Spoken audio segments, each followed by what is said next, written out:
Hello बच्चों, मेरा नाम रॉबिन्स है और मैं एक आईआईटी इंजीनियर हूँ। मैं तुम्हें आज क्लास 10th की साइंस पढ़ाने वाला हूँ, जिसका चैप्टर 1 है रासायनिक अभिक्रियाएं एवं समीकरण।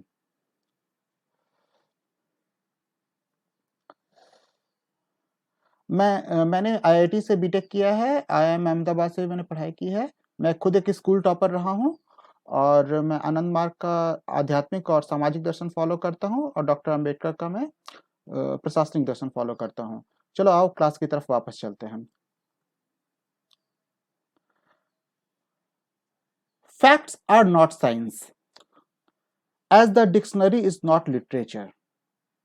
मतलब तथ्य अगर रख दिए जाएं तो उससे विज्ञान नहीं बन जाता, और अगर डिक्शनरी किसी के पास हो तो उससे काव्य नहीं बन जाता। ये बात कही है मार्टिन एच फिशर ने।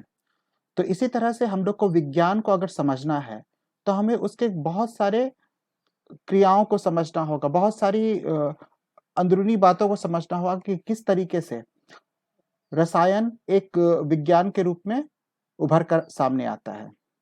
चलो पढ़ाना शुरू करता हूं मैं तुम्हें। अपने दैनिक जीवन की निम्नलिखित परिस्थितियों पर ध्यान दीजिए और विचार कीजिए कि क्या होता है जब गर्मियों में कमरे के ताप पर दूध को खुला छोड़ दिया जाता है। तो तुमने देखा होगा बच्चों कि जब तुम गर्मी में दूध को खुला छोड़ देते हो तो क्या होता है, दूध फट जाता है, दूध खराब हो जाता है। उसी तरह से लोहे का तवा, तसला, कील को आर्द्र वायुमंडल में छोड़ दिया जाता है। तो उसी तरह से लोहे का सामान तुम छोड़ दोगे तो उसमें जंग लग जाएगा। अंगूर का किण्वन हो जाता है।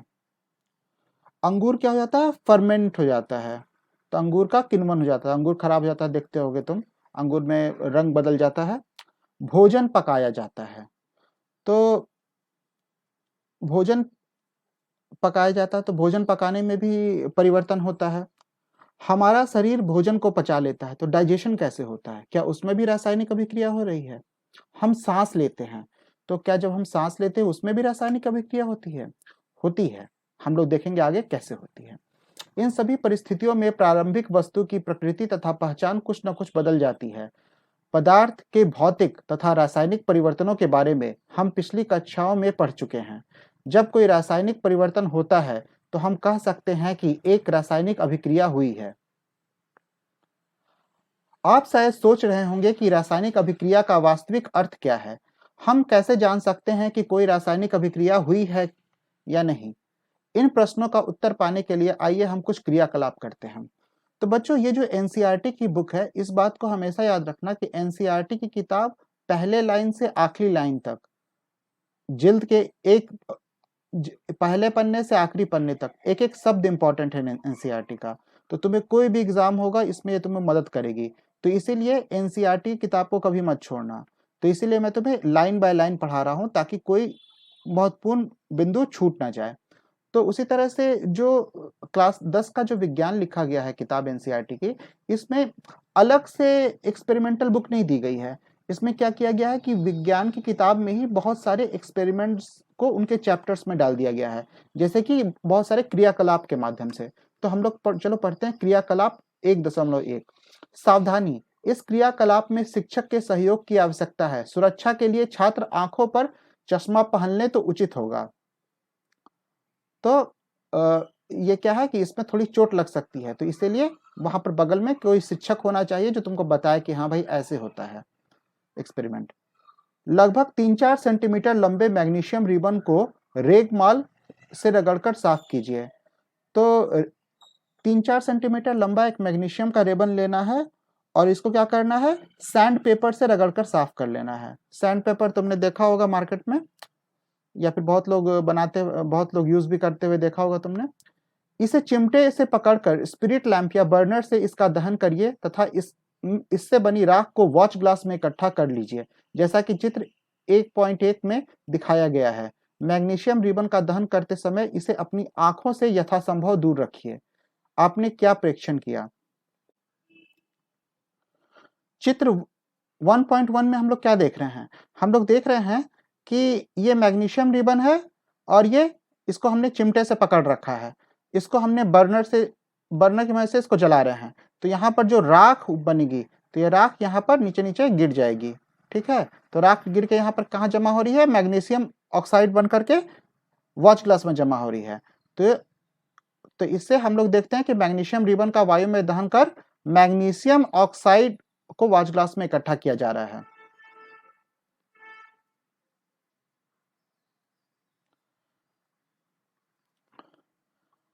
आपने देखा होगा कि चमकदार श्वेत लौ के साथ मैग्नीशियम रिबन का दहन होता है और यह श्वेत चूर्ण में परिवर्तन हो जाता है। यह मैग्नीशियम ऑक्साइड का चूर्ण है। वायु में उपस्थित ऑक्सीजन तथा मैग्नीशियम के बीच होने वाली अभिक्रिया के कारण यह बनता है। तो हम लोग क्या देख रहे हैं कि जो मैग्नीशियम रिबन जलता है वो कैसे जलता है, सफेद रोशनी होती है, चमकदार सफेद रोशनी। तो चमकदार सफेद रोशनी तुमने देखा होगा कि तुम लोग जब छुरछुरी वगैरह जलाते हो दिवाली में तो उस वक्त भी चमकदार रोशनी जलती है। तो इस तरीके का। तो अब हम लोग आगे देखते हैं क्रियाकलाप 1.2। एक परख नली में लेड नाइट्रेट का घोल लीजिए। तो एक टेस्ट ट्यूब लेना है और उसमें लेड नाइट्रेट का घोल लेना है। इसमें पोटेशियम आयोडाइड का घोल मिला दीजिए। तो इसमें क्या करना है, जैसे पहले हम लोग क्या किए, लेड नाइट्रेट लिए और इसमें पोटेशियम आयोडाइड का घोल मिला दीजिए। अब आपने क्या परीक्षण किया, तो ये पहला है। उसी तरीके से अब हम दूसरे क्रियाकलाप में आते हैं। क्रियाकलाप 1.3 में एक कोनिकल फ्लास्क, एक शंक्वाकार फ्लास्क या परखनली में कुछ दानेदार जिंक लीजिए।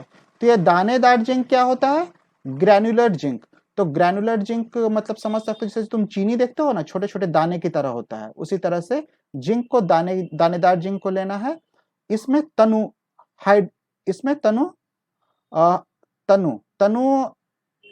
हाइड्रोक्लोरिक अम्ल। इसका क्या मतलब हुआ, तनु हाइड्रोक्लोरिक अम्ल का मतलब, या सल्फ्यूरिक अम्ल। तो तनु मतलब होता है डाइल्यूट हाइड्रोक्लोरिक एसिड या डाइल्यूट सल्फ्यूरिक एसिड मिलाना है इसमें। चित्र 1.2 देखिए। और सावधानी क्या बरतनी है कि अम्ल एसिड को इस्तेमाल करते वक्त सावधानी बरतनी चाहिए। क्या जस्ते के दानों के आसपास कुछ दिखाई देता है, तो देखो जिंक को क्या बोलते हैं, जस्ता। शंक्वाकार फ्लास्क या प्रकनली को स्पर्श कीजिए तथा इसके तापमान में कोई परिवर्तन हुआ है।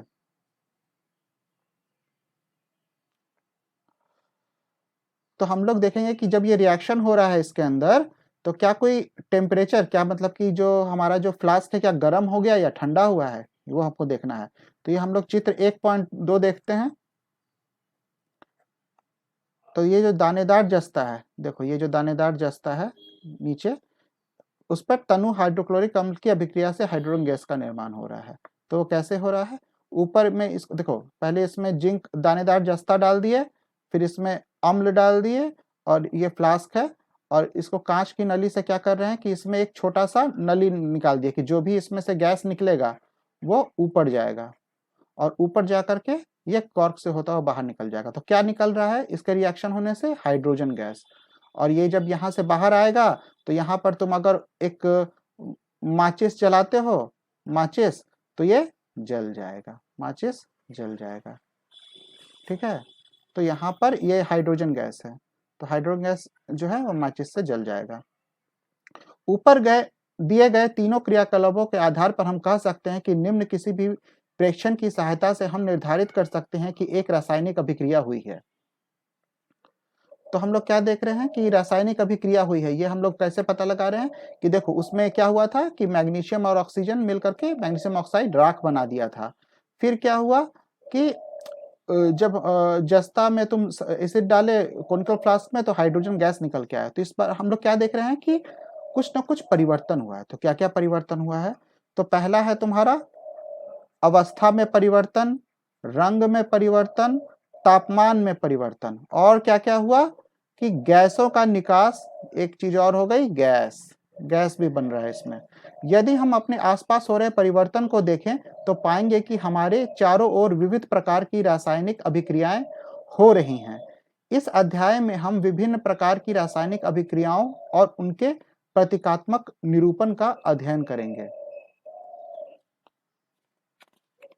तो प्रतीकात्मक निरूपण, इसका मतलब क्या हो गया, प्रतीकात्मक निरूपण हो गया सिंबॉलिक रिप्रेजेंटेशन। तो बच्चों हिंदी जो तुम लोग पढ़ रहे हो तो इसमें जो कठिन शब्द होते हैं जिनका अंग्रेजी में जल्दी से मतलब नहीं समझ में आता, उनको याद रखना बहुत जरूरी है। तो इसके लिए विज्ञान की शब्दावली बहुत इंपॉर्टेंट है। मैंने और भी पहले वीडियो बनाया है जिसमें class 7th 8th 9th 10th का मैंने विज्ञान शब्दावली बनाया हुआ है, भौतिकी का भी बनाया हुआ है, तो तुम मेरी बाकी वीडियोस को भी देख लो। चलो अब आते हैं खंड 1.1 में, रासायनिक समीकरण, केमिकल इक्वेशन। क्रियाकलाप 1.1 का विवरण, जब ऑक्सीजन की उपस्थिति में मैग्नीशियम रिबन का दहन होता है तब यह मैग्नीशियम ऑक्साइड में परिवर्तित हो जाता है। वाक्य के रूप में किसी रासायनिक अभिक्रिया का विवरण बहुत लंबा हो जाता है, इसे संक्षिप्त रूप में भी लिखा जा सकता है। इसे शब्द समीकरण के रूप में लिखना सबसे सरलतम विधि है। तो इतना लंबा लंबा तो पैराग्राफ लिखोगे तो उससे क्या करो, उसके बजाय तुम ये कर सकते हो कि इसको शब्द समीकरण में लिख दो। तो शब्द समीकरण क्या हो गया, वर्ड इक्वेशन। शब्द समीकरण यहां पर क्या हो गया तुम्हारा, वर्ड इक्वेशन। ऊपर दी गई अभिक्रिया का शब्द समीकरण इस प्रकार होगा, मैग्नीशियम प्लस ऑक्सीजन अभिकारक, ये क्या देता है, मैग्नीशियम ऑक्साइड उत्पाद। अभिक्रिया 1.1 में मैग्नीशियम तथा ऑक्सीजन ऐसे पदार्थ हैं जिनमें रासायनिक परिवर्तन होता है, इन्हें अभिकारक कहते हैं। तो अभिकारक क्या हो गया, रिएक्टेंट। अभिकारक क्या हो गया, रिएक्टेंट। और उत्पाद हो गया, ये तो तुमको समझ में आ ही रहा होगा, प्रोडक्ट। इस अभिक्रिया के एक नए पदार्थ मैग्नीशियम ऑक्साइड का निर्माण होता है, इसे उत्पाद कहते हैं। शब्द समीकरण में अभिकारकों के उत्पाद में परिवर्तन को उनके मध्य एक तीर का निशान लगाकर दर्शाया जाता है। तो उसमें क्या करते हैं, एक एरो दे देते हैं। अभिकारकों के बीच योग, तो इसमें प्लस का साइन रहता है रिएक्टेंट्स के बीच में, और उन्हें लेफ्ट हैंड साइड में बाईं ओर लिखते हैं। और उसी प्रकार उत्पाद जो होते हैं उनके बीच भी योग का साइन मिलता है कि क्या क्या निकला उसको जोड़ के लिखते हैं, और वो कहां लिखते हैं, दाईं ओर। तीर का सिरा उत्पाद की ओर होता है तथा यह अभिक्रिया होने की दिशा को दर्शाता है। तो तीर का सिरा किधर होगा, उत्पाद की ओर, यह इंपॉर्टेंट है। तो कैसे हम लोग लिखते हैं, एक तरफ होगा रिएक्टेंट और दूसरी तरफ होगा प्रोडक्ट। तो प्रोडक्ट हो गया तुम्हारा उत्पाद, और रिएक्टेंट क्या हो गया, रिएक्टेंट क्या हो गया,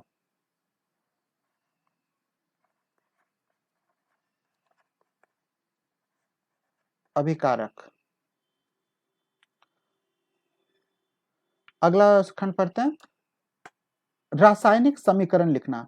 तो हम लोग केमिकल इक्वेशन को कैसे लिखते हैं, क्या रासायनिक समीकरण के निरूपण की इससे भी संक्षिप्त विधि है। तो अभी हम लोगों ने क्या देखा कि हम लोगों ने वर्ड इक्वेशन देखा था।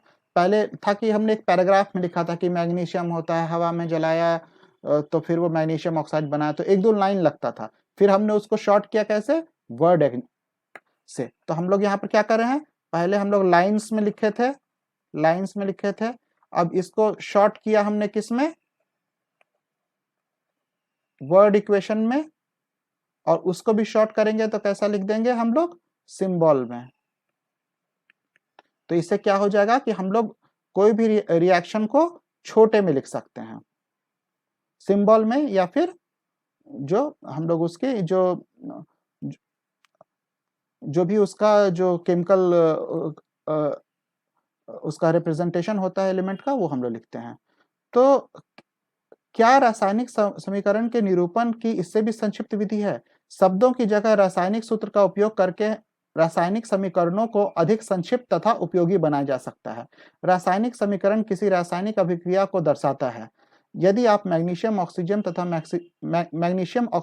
मैग्नीशियम ऑक्साइड के सूत्रों का स्मरण करें तो उपरोक्त शब्द समीकरण इस प्रकार लिखा जा सकता है। तो शब्द समीकरण कैसे लिख सकते हैं हम लोग, अगर हम लोग सिंबल्स का यूज करें, Mg plus O2 gives MgO।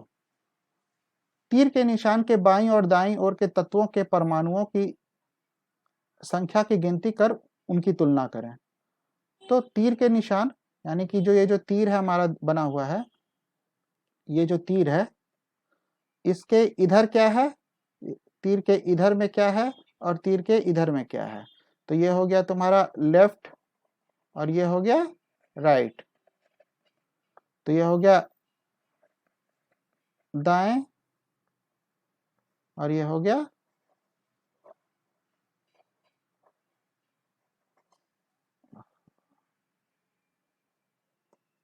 दाएं बाएं हो गया। थोड़ा थोड़ा राइटिंग गड़बड़ा गई है, कोई बात नहीं, इसको सुधार रहा हूं धीरे धीरे।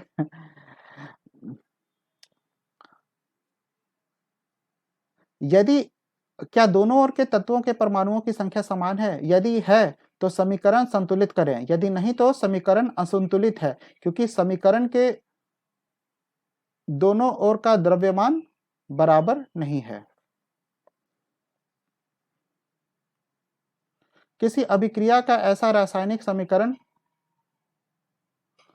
ढांचा रासायनिक समीकरण कहलाता है। इस प्रकार समीकरण 1.2 मैग्नीशियम के वायु में जलने का ढांचा समीकरण है। आगे पढ़ते हैं।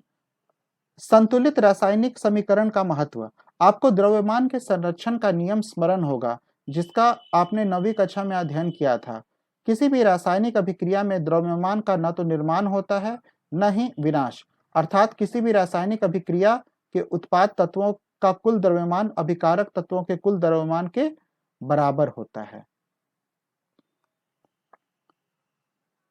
तो द्रव्यमान एक द्रव्यमान एक महत्वपूर्ण चीज है। इसे क्या होता है ये पूरी अच्छी तरह से जान लो। कुछ शब्दों में रासायनिक अभिक्रिया के पहले एवं उसके पश्चात प्रत्येक तत्व के परमाणुओं की संख्या समान रहती है, इसलिए हम इसे कंकाली समीकरण कहते हैं। तो कंकाली समीकरण क्या होता है? स्केलेटल इक्वेशन, ठीक है। तो कंकाली समीकरण क्या हम लोग लिख देंगे? कंकाली समीकरण को हम लोग लिख सकते हैं स्केलेटल इक्वेशन। तो स्केलेटल इक्वेशन में क्या होता है कि बस इक्वेशन लिख दिया रहता है, लेकिन वो बैलेंस्ड नहीं होता है। तो इसलिए हमें कंकाली समीकरण को संतुलित करना आवश्यक है। क्या रासायनिक समीकरण 1.2 संतुलित है? आइए हम रासायनिक समीकरण को चरणबद्ध संतुलित करना सीखें। क्रियाकलाप 1.3 में शब्द समीकरण को इस प्रकार दर्शाया जा सकता है। तो शब्द समीकरण को हम लोग क्या कर सकते हैं कि वर्ड्स में लिख दिए। तो जिंक प्लस सल्फ्यूरिक अम्ल plus gives zinc sulphate plus hydrogen. तो जब हम लोग शब्द समीकरण को रासायनिक समीकरण में बदलते हैं तो कैसे लिख देंगे? जिंक हो गया तुम्हारा zinc, sulphuric acid H2SO4, zinc sulphate हो गया ZnSO4 और हाइड्रोजन हो गया H2। तो आइए समीकरण 1.3 में तीर के निशान के दोनों ओर के तत्वों के परमाणुओं की संख्या का वर्णन करें। तो ये जो तीर का निशान दिख रहा है तुम्हें, इसके इधर में कितना है एटम और इधर कितना एटम है, ये हम लोग को काउंट करना है। चलो आगे पढ़ते हैं। तो हम लोग क्या देख रहे हैं कि लेफ्ट हैंड साइड, सबसे पहले हम लोग लेफ्ट हैंड साइड में देखेंगे अभिकारक में परमाणुओं की संख्या। तो अभिकारक पहले हम लोग देखेंगे। तो जिंक क्या था? देखो जिंक यहां पर 1 है, तो ये हो गया 1। हाइड्रोजन कितना है? हाइड्रोजन के नीचे यहां पर 2 है, तो हाइड्रोजन हो गया 2। सल्फर देखो 1 सल्फर है, तो ये हो गया 1 सल्फर। और ऑक्सीजन कितना है? 4 है H2SO4 का, तो ये हो गया ऑक्सीजन 4। उसी तरह उत्पाद में परमाणुओं की संख्या क्या होगी? देखो अब यहां पर जिंक क्या है? 1 है, तो यहां भी जिंक हो गया 1। हाइड्रोजन कितना है? H2 निकल रहा है, तो हाइड्रोजन हो गया 2। सल्फर हो गया देखो 1, तो ये 1। और क्या है? ऑक्सीजन यहाँ पर 4 है, तो देखो ऑक्सीजन यहाँ 4 है, तो ये भी ऑक्सीजन 4 है। तो इस तरह से हम लोगों ने पता लगा लिया कि दाएं और बाएं कितना कितना एटम है एक एक किस किस एलिमेंट का। तो समीकरण 1.3 में तीर के निशान के दोनों ओर के प्रत्येक तत्व के परमाणुओं की संख्या समान है, इसलिए हम यह संतुलित रासायनिक समीकरण इसलिए यह एक संतुलित रासायनिक समीकरण है। तो हम लोग इसमें क्या देख रहे हैं कि जो लेफ्ट हैंड साइड में था वही राइट हैंड साइड में है। देखो जिंक था 1, ये अभी भी 1 ही है। हाइड्रोजन 2 था, अभी भी 2 ही है। सल्फर 1 था, अभी भी 1 ही है प्रोडक्ट में। ऑक्सीजन 4 था, अभी भी 4 ही है। तो इस तरीके से क्या हो गया, दोनों बराबर है। तो इसका मतलब ये एक बैलेंस्ड, एक संतुलित रासायनिक समीकरण है, बैलेंस्ड केमिकल इक्वेशन। अब हम निम्न रासायनिक समीकरण की तुलना को संतुलित करने का प्रयास करते हैं। तो वो वाला हमने देख लिया कि उसमें हम लोग को कुछ बहुत सिंपल सा था, कुछ नहीं करना पड़ा, वो पहले से ही बैलेंस था। तो जो स्केलेटल सिस्टम था यानी कंकालीय समीकरण था, वो एक संतुलित रासायनिक समीकरण था। तो ये बस, तो क्या ऐसा हमेशा होगा? नहीं, ऐसा हमेशा नहीं होगा। ये हम अगले एग्जाम्पल में देखते हैं। तो अब हम निम्न रासायनिक समीकरण को संतुलित करने का प्रयास करते हैं। चलो देखते हैं क्या है अगला equation. Fe plus H2O gives Fe3O4 plus H2। तो इसका पहला चरण क्या है? देखो बच्चों, ये हमेशा याद रखना कि हम लोग बैलेंस कैसे करते हैं, ये बहुत इंपॉर्टेंट है। तो चरण एक में क्या करेंगे, रासायनिक समीकरण को संतुलित करने के लिए सबसे पहले प्रत्येक सूत्र के चारों ओर एक बक्सा बना लीजिए। तो ये जो हम लोग बक्सा बना लिए, ऐसे ऐसे करके बक्सा बना लिए। ये देखो बक्सा बना हुआ है ना, ऐसे ये चारों तरफ बक्सा बना हुआ है। और समीकरण को संतुलित करते समय बक्सा के अंदर कुछ भी परिवर्तन नहीं कीजिए। तो इस बक्स और जब संतुलित करो तो इसके अंदर कोई परिवर्तन मत करो। तो अब क्या करेंगे, चरण 2 में आओ। तो पहले वाले में क्या किया कि जितना सब था उसके ऊपर ऐसे ऐसे बक्सा बना लिया। ठीक है, हो गया। अब आगे क्या करेंगे चरण 2 में, असंतुलित समीकरण। तो जो अनबैलेंस्ड समीकरण है, तो देखो अनबैलेंस तो है ही। यहाँ पर कितना आयरन है, यहाँ पर 1 आयरन है, और यहाँ पर कितना है, 3 आयरन है। यहाँ पर कितना है, 3 है। तो यहाँ 1 है, यहाँ 3 है, तो ये अनबैलेंस तो है ही, ये असंतुलित इक्वेशन है। तो हम इसको, हम असंतुलित को संतुलित करने क्या करेंगे, पहले हम लोग सारा का सारा जितना भी एलिमेंट है या कंपाउंड है उसके चारों ओर बक्सा बना लिया। ठीक है, अब चरण 2 में आते हैं। तो असंतुलित समीकरण में उपस्थित विभिन्न तत्वों के परमाणुओं की संख्या की सूची बना लीजिए। तो जैसा हमने पिछली इक्वेशन में किया था वही अभी हम यहाँ करेंगे। तो यहाँ पर क्या है, देखो जो अभिकारक है, रिएक्टेंट, उस तरफ जाते हैं। तो रिएक्टेंट में क्या हो गया, जैसे कि ये है तुम्हारा रिएक्टेंट और ये है तुम्हारा प्रोडक्ट। तो अभिकारक यह है, यह उत्पाद है। तो अभिकारक में आयरन है, आयरन कितना है, 1 है, आयरन 1 है। उसके बाद हाइड्रोजन 2 है, H2O में 2 है, और ऑक्सीजन क्या है, 1 है। ठीक है, और जब उत्पाद में परमाणुओं की संख्या जब हम लोग राइट हैंड साइड में देखते हैं दाईं ओर, तो Fe कितना हो गया, 3 है, Fe3O4 का। देखो Fe3O4 का 3 है। ऑक्सीजन कितना है, 4, और हाइड्रोजन कितना है, 2।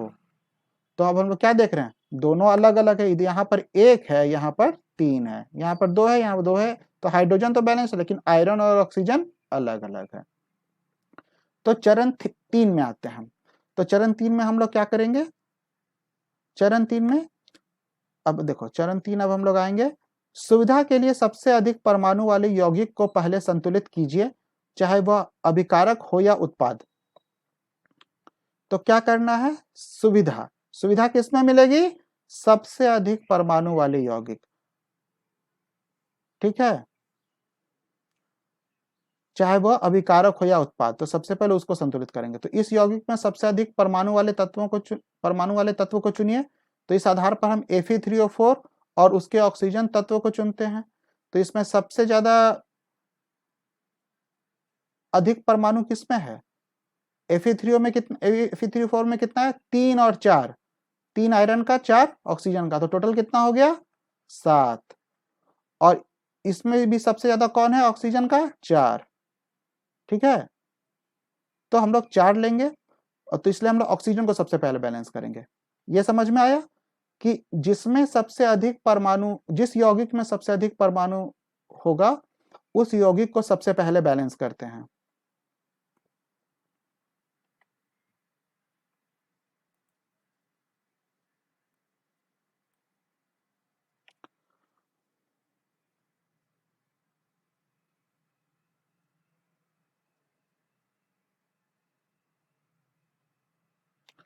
एक मिनट रुक जाओ, मैं इसको ठीक कर लेता हूँ। हाँ, तो यहाँ पर हम लोग क्या करें कि जो जिस यौगिक में सबसे अधिक परमाणु वाला होता है तो कौन है, Fe3O4 में कितना एटम है टोटल, 3 आयरन का, 4 ऑक्सीजन का, तो हो गया 7। और उसमें भी सबसे ज्यादा किसका है, ऑक्सीजन का 4। तो इसलिए Fe3O4 को सबसे पहले चुनेंगे और सबसे पहले उसी को बैलेंस करेंगे, चाहे वो अभिकारक हो या उत्पाद हो। तो दाईं ओर ऑक्सीजन के कितने हैं, ऑक्सीजन यहाँ पर कितना उत्पाद में 4 और अभिकारक में कितना है 1। तो हम लोग क्या करेंगे कि ऑक्सीजन परमाणु को संतुलित करने के लिए यहाँ पर देखो H2A में कितना था, एक ही ऑक्सीजन था और उत्पाद में 4 था, तो हम लोग इस एक को 4 से मल्टीप्लाई कर देंगे तो मेरा काम बन जाएगा। देखो संतुलित करने के लिए हमने इसको 4 से गुना कर दिया तो इधर भी 4 हो गया, इधर भी 4 हो गया। तो यह याद रखना आवश्यक है कि परमाणुओं की संख्या को बराबर करने के लिए हम अभिक्रिया में शामिल तत्वों तथा यौगिकों के सूत्रों को नहीं बदल सकते।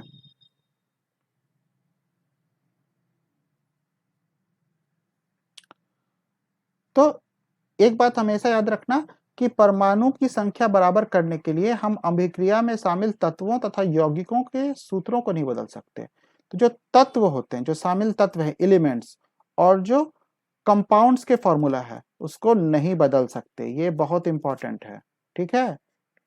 तो ये चीज है, तो जो सूत्र है वही रहेगा। तो जब हम लोग इक्वेशन बैलेंस करते हैं या संतुलित करते हैं, संतुलित करते हैं केमिकल इक्वेशन को, तो यौगिक का सूत्र नहीं बदलते हैं, उसी तरह से एलिमेंट्स भी नहीं बदलते हैं। जैसे कि ऑक्सीजन परमाणु को संतुलित करने के लिए हम 4 गुणांक लगाकर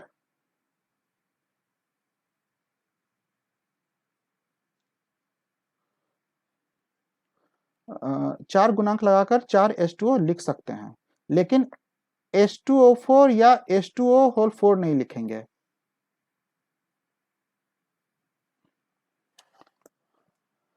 तो हम लोग यहाँ पर क्या देख रहे हैं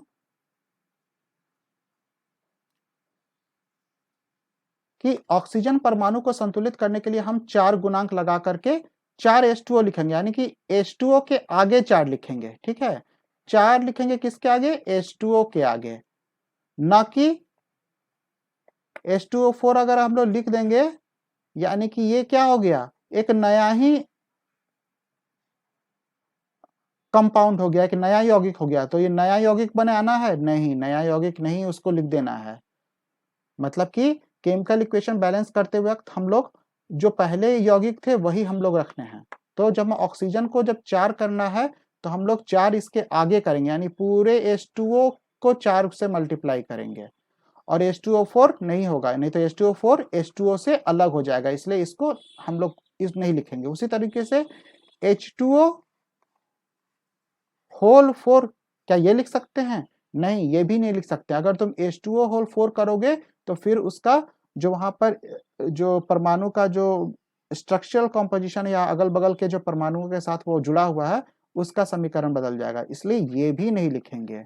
लिखेंगे क्या कि जो हमारा यौगिक दिया हुआ है समीकरण में उसके आगे हम लोग लिखेंगे, 4 से उसको पूरे को गुना करेंगे H2O को, ना तो उसके नीचे करेंगे ना तो उसके भीतर करेंगे। आया समझ में, ये बहुत महत्वपूर्ण है। आंशिक रूप से संतुलित समीकरण अब इस प्रकार होगा। तो हम लोग Fe को लिख लिए थे, बक्सा बना लिए थे, अब तो H2O को हम लोग क्या किए हैं, 4 से गुना किए हैं, और फिर यहाँ पर हो गया Fe3O4 प्लस हाइड्रोजन।